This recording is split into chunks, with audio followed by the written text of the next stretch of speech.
Hi there, I'm Muhammed Hamdan and this is Nightline, and here are the top stories. Federal government and Sarawak sign joint declaration in oil and gas sector. Bank Negara says Malaysia's economy remains resilient despite West Asia's geopolitical turbulence and rising global trade tensions.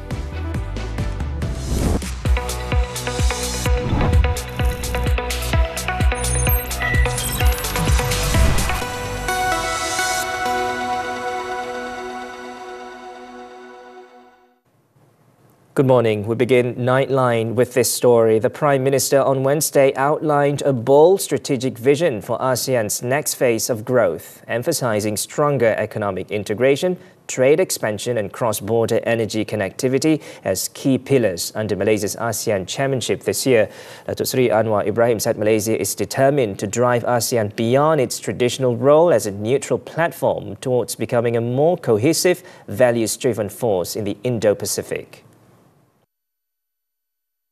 Issue of governance, issue of digital, issue of the future.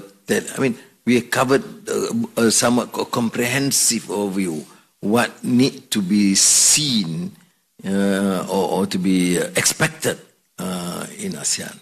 I think generally that. Of course, peace, security. These are clearly the preconditions. But the team, both the academic and researchers, the political leaders, the bureaucrats have worked very hard on this. We went through the draft in the last session of Vientiane. Then there was consensus and we proceed from there. But most of it is known, but at least there is a firm commitment. I think one of the early sub-regional groups or regional groups that have now gone through not only the normal pious platitudes about peace, security, understanding, collaboration, but some specific areas which we have identified.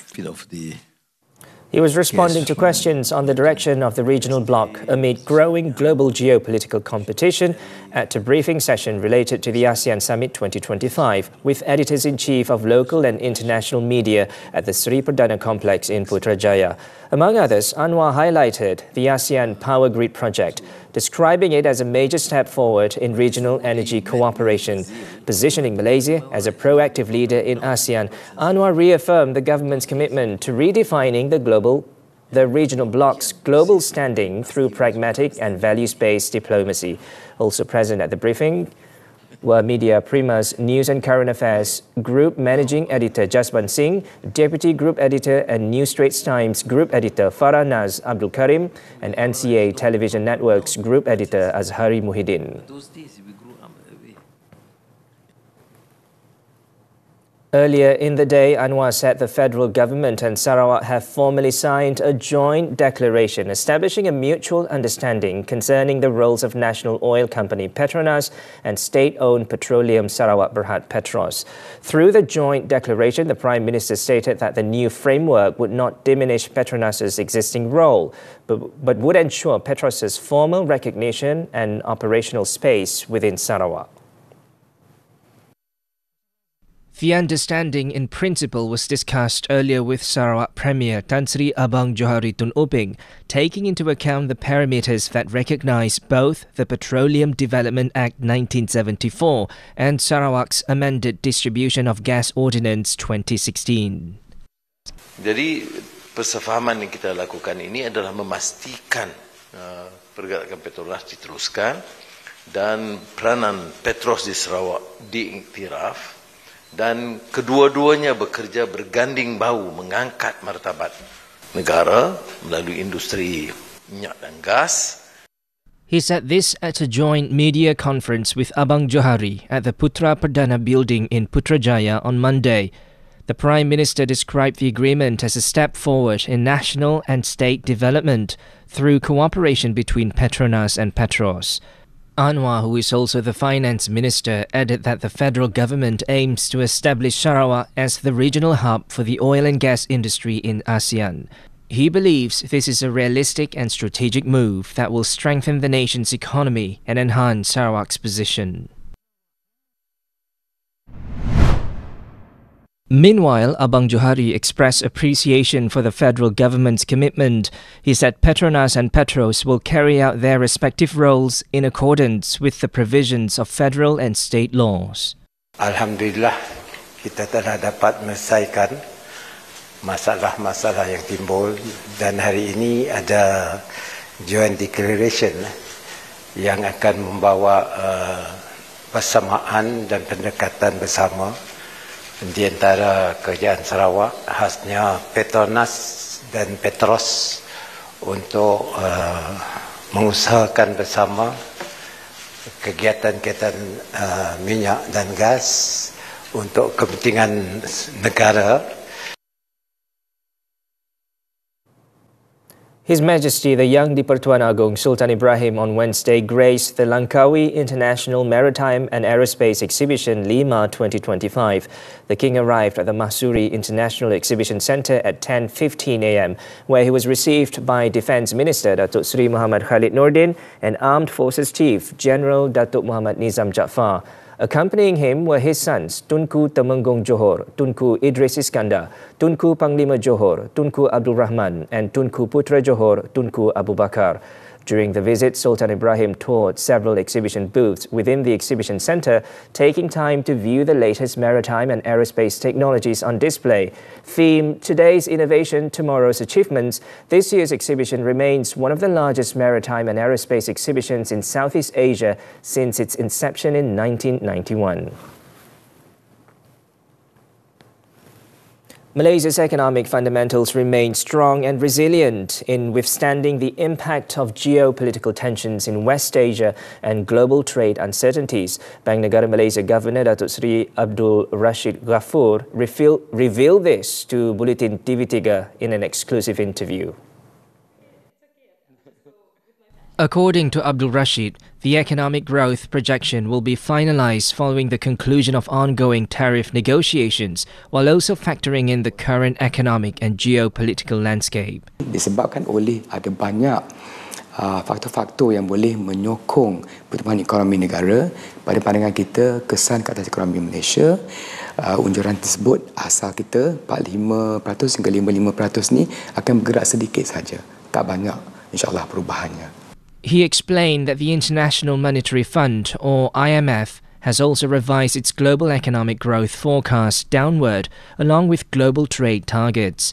Abdul Rashid added that although Malaysia practices an open economic policy, data shows the country has a diverse range of trading partners and products, indicating that Malaysia is not overly reliant on a single market. Lebih kurang dalam 13.2% daripada ekspor kita adalah ke negara Amerika Syarikat. Jadi ini merupakan salah satu strength juga sebab dia pelbagai. Tidak ada satu negara pun di dunia ini di mana kita berdagang, di mana share dagangan tersebut melebihi paras 15%. He was also asked to comment on the impact of the United States tariffs on Malaysia's trade flows. Bila kita lihat dari segi elektronik ini pula, 30% daripada ekspor kita tidak terjejas dengan tarif.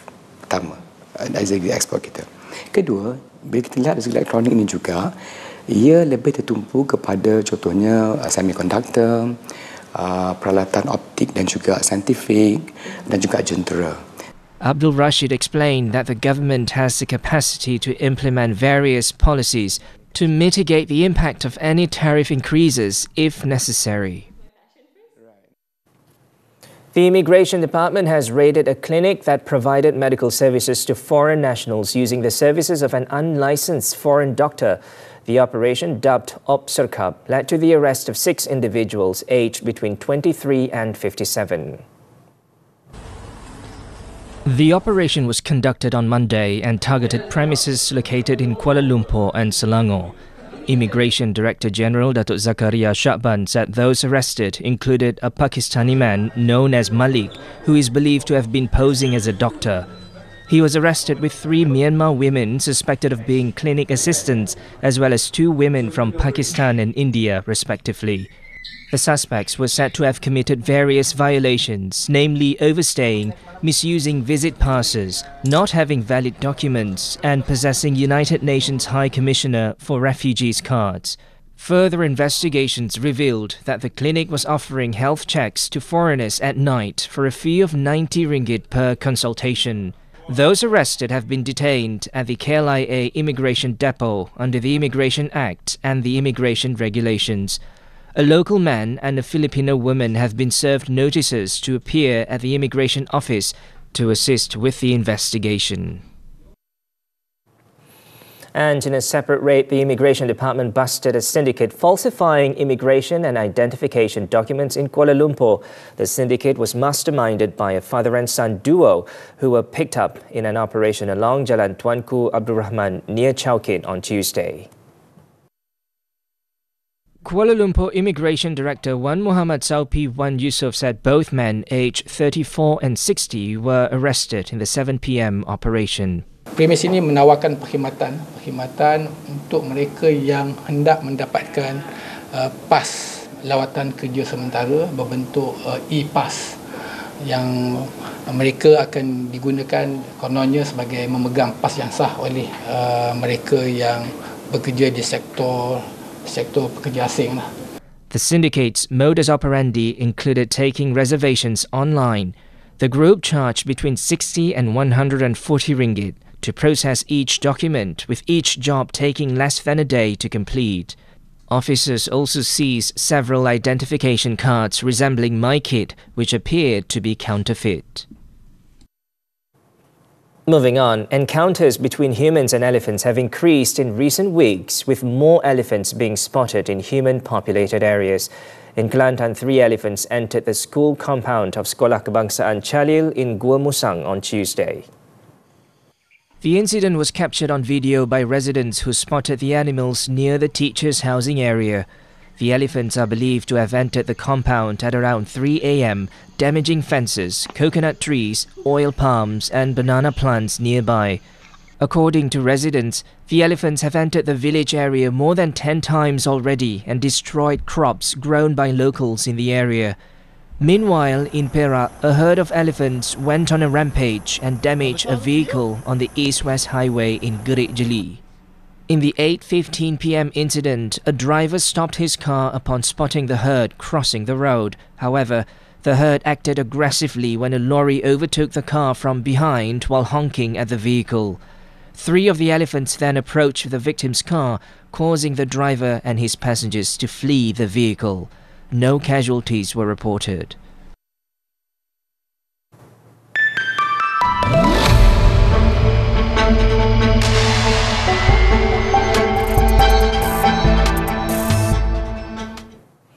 Business news. Waste materials such as empty palm oil fruit bunches have the potential to become high-value export products. Plantation and Commodities Minister Datuk Seri Johari Abdul Ghani said commodity waste can be a sustainable source for producing biomass fuel. Beritahu kepada dunia bahawa kalau you nak buy pellet ini, bukan saja you boleh dapat daripada kayu-kayu yang tak pakai, you boleh dapat daripada EFB. So, dia punya calorific value pun bagus. So, these are teknologi yang kita nak show dia orang tengok bagaimana kita boleh menghasilkan banyak bahan-bahan bakar melalui feedstock yang kita buat sebagai feedstock yang kita panggil circular economy ni. Johari was speaking to the media after a working visit to a biomass factory in Kluang, Johor on Wednesday. He urged local companies to adopt a circular economy approach and leverage technology and innovation in processing waste materials. Johari is also confident that Malaysia can become a regional biomass fuel industry hub with its abundant biomass supply and strong government policy support. The full acquisition of Maswing Sdn Bhd by Air Borneo Holdings Sdn Bhd is expected to be finalised by December 31st this year, with no changes to the current Rural Air Services RAS operations. The state's Deputy Transport Minister, Datuk Jurib Susil, said following the execution of the sale and purchase agreement between Air Borneo Holdings and Malaysia Aviation Group in February this year, the completion of the transaction is subject to the satisfaction of conditions precedent.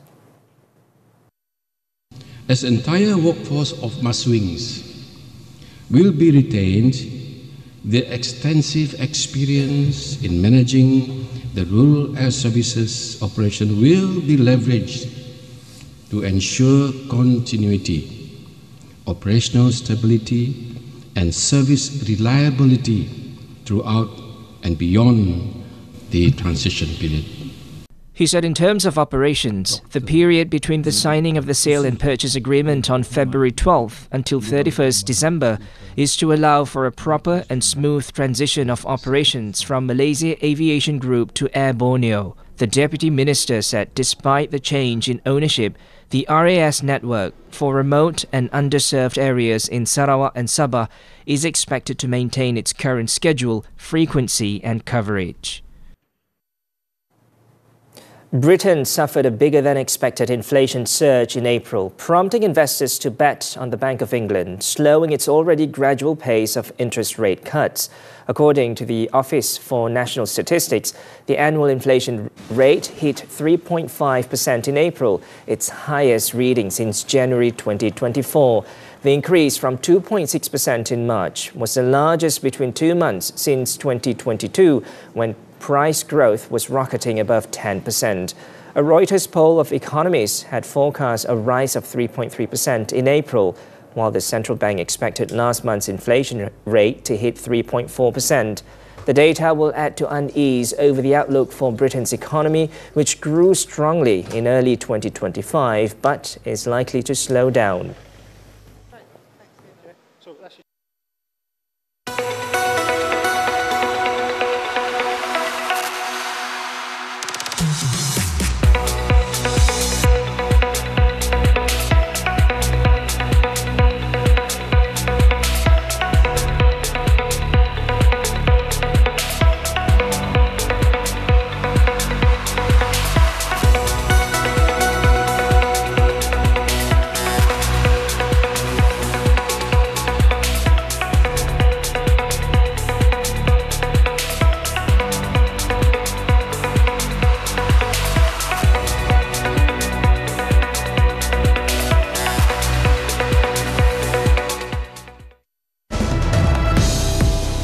Drugs worth 6.3 million ringgit seized.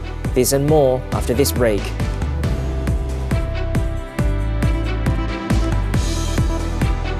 Satria, bangkit. Intel untuk misi khas diterima. Saya, Ejen Ali dan Ejen Alisha akan menjalankan misi di Karnival Jom Heboh Kuala Lumpur bermula pada 30 Mei hingga 1 Jun di KL Base Kuala Lumpur.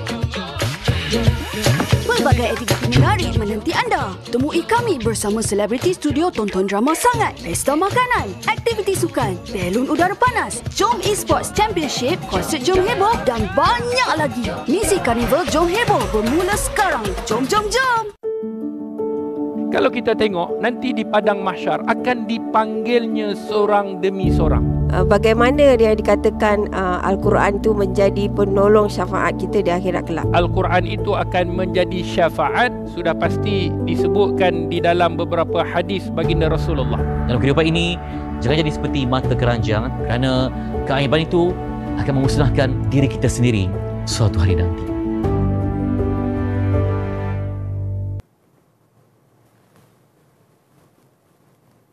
Welcome back. Pulau Pinang police have crippled a drug syndicate after uncovering 37.8 kilograms of drugs valued at 6.3 million ringgit stored in a car in Georgetown. The state's police chief, Dr. Hamzah Ahmad, said 6 local men aged between 33 and 41 were detained in raids carried out on Tuesday and Wednesday.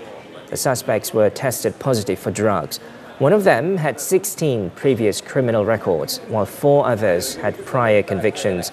Authorities also seized 7 cars, jewellery and cash, bringing the total value of seizures to 6.6 million ringgit. The suspects have been remanded for 7 days until May 27th. The case is being investigated under the Dangerous Drugs Act, which carries a mandatory death sentence upon conviction.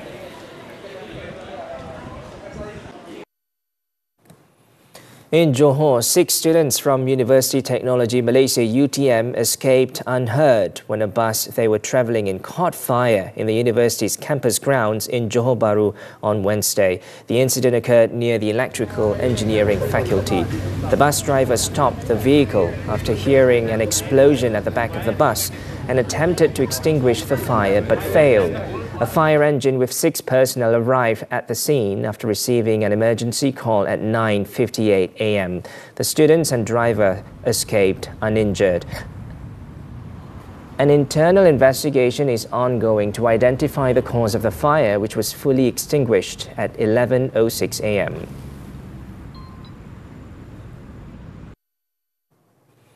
In Johor, a 26-year-old food seller was charged at the Johor Bahru Magistrates Court with driving recklessly against the flow of traffic, as Tanish pleaded not guilty to the charge of driving a car recklessly against traffic along Kilometre 4 Jalan Gelang Patah Ulu Choh on May 9th. The offence was framed under the Road Transport Act 1987, punishable with a sentence of 5 to 10 years imprisonment and a fine of 5,000 ringgit to 15,000 ringgit upon conviction. Magistrate Nur Fatin Muhammad Farid set bail at 6,000 ringgit with one surety. The court set June 20th for next mention.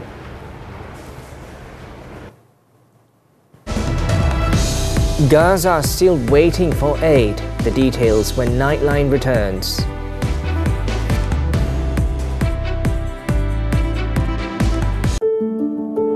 Kalau kita tengok, nanti di padang mahsyar akan dipanggilnya seorang demi seorang.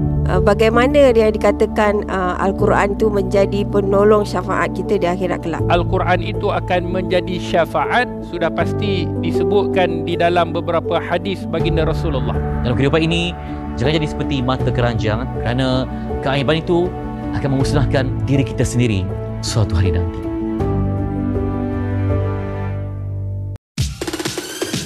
Dia dengan anak muda yang lebih cenderung kepada teknologi terkini kan. Pada awalnya saya nak perlukan orang yang legend yang boleh memberi kata semangatlah kepada anak-anak muda. Kita dah ada department effect, yang mana department effect tu dia boleh generatekan effect tu dalam dunia 3D. Ada interaction yang banyak dengan audience, so audience akan lagi seronok. Jadi peminat-peminat Ejen Ali akan suka, sebab lama juga dia orang tunggu kan.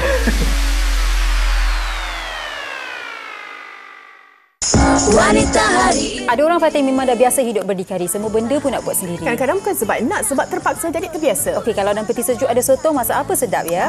Banyak idea macam-macam sambal sotong pun boleh jadi. Macam mana kalau ibu bapa sendiri yang menimbulkan pergaduhan dalam keluarga? Sampai anak-anak jadi mangsa, ini yang kita tak nak. Penatnya kerja sampai tak kenal masa. Kena jaga diri, rehat tu wajibkan pilihan. Dalam rumah tangga, tanggungjawab itu haruslah dikongsi sama-sama. Jangan biarkan seorang je yang terbeban, ini bukan cerita solo. Semuanya di WHI TV3 dan stream sekarang dituntut.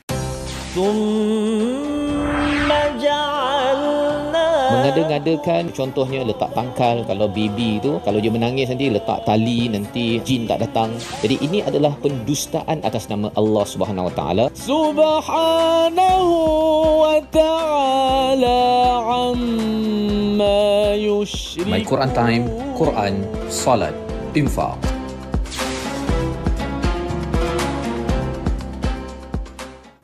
Onto the foreign front. The United Nations on Tuesday said aid has yet to be distributed in Gaza, despite the entry of almost 108 lorries across the border after an 11-week blockade.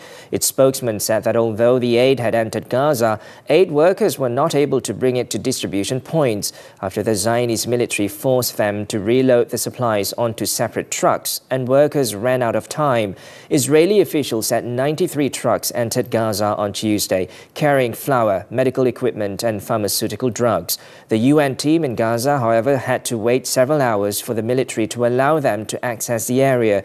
Earlier, the Zionist regime continued their new military offense in Gaza, launching airstrikes that killed at least 85 people. At least 6 people, including 4 children and 2 adults, were killed when a suicide bomber targeted a Pakistani army school bus on Wednesday. According to authorities, the attack took place on the outskirts of Kuzdar as the bus was taking 40 students to an army-run school. The bombing claimed the lives of 4 students. The bus driver as well as his assistant, with several others reportedly injured. Pakistan's Prime Minister Shehbaz Sharif accused the Indian terror proxies of involvement in the attack, but failed to share evidence linking the incident to New Delhi. India did not immediately respond to a request for comment. The attack comes almost 2 weeks after the two sides settled a ceasefire to end their most serious conflict in decades.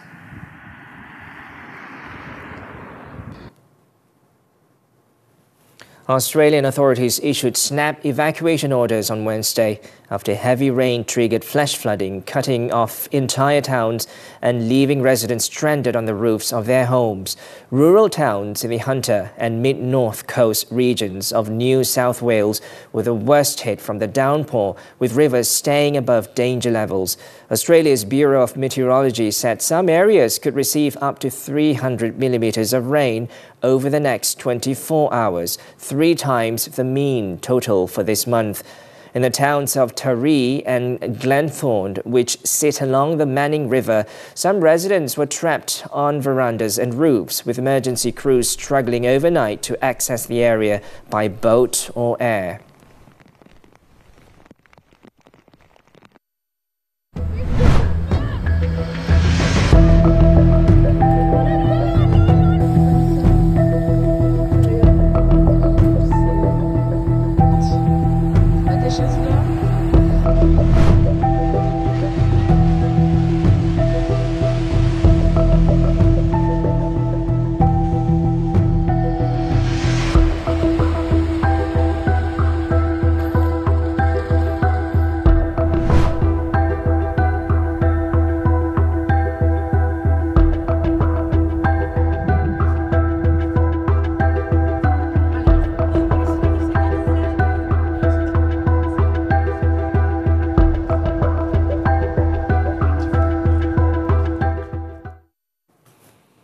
And turning to sports, badminton, the 2025 Malaysia Masters, the national shuttlers maintained their strong form at the Super 500 tournament, with 4 representatives advancing to the second round on Wednesday. Former world champions Aaron Chiao Wu Yik began their campaign on a confident note as the world number 3 pair secured a steady straight sets 21-18, 21-16 win over Taiwan's Chiu Xiangjie Wang Jilin in the first round. Next up for Aaron Wu Yik is another Taiwanese combination, world number 21 Liu Kuangheng, Yang Bohan, whom they have never played before. Also advancing to the men's doubles second round were Aaron Tai Kang Kai-sing, who staged a spirited comeback to defeat Denmark's William Kriegerbo Christian Faust Kier 12-21, 21-11, 21-17. The world number 58 will take on another Danish pair, Rasmus Kier, Frederik Sogard, for a place in the quarterfinals. Earlier women's doubles, Pearly Tan M Tina made a solid start to their campaign with a straight sets win over Hong Kong's Fan Ka-yan Yao Mao Ying. Fresh off their Thailand Open win, Pearly Tina took just 37 minutes to beat the world number 56 pair 21-17, 21-16, setting up a second round clash with Thailand's Pichamon Patchara Pisutsin Nanapa Suklat. Following in their footsteps were mixed doubles pair To Yi-wei Lu Bing-kun, who battled back from a set down to secure a hard-fought 20-22, 21-18, 21-15 win in the first round. Up next, the duo will take on Taiwan's Ye Hongwei, Nicole Gonzalez-Chan in the second round.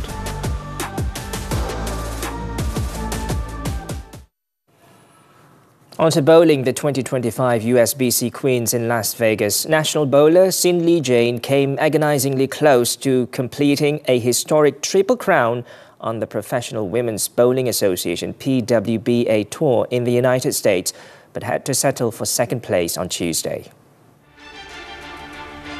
Lee Jane, who had already won the US Women's Open and PWBA Tour Championship last year, was aiming to complete a rare sweep of all 3 major titles. However, the 33-year-old fell short in the one-game final, losing 198-211 to American top seed Josie Barnes. It was Lee Jane's second runner-up finish at the tournament, having also finished second in 2016. Despite a near miss, it was still a proud moment for Malaysian bowling, with debutant Nur Hazirah Ramli securing a top 3 finish. Second seed Hazirah was defeated 211-235 by Lee Jane in the semi-finals.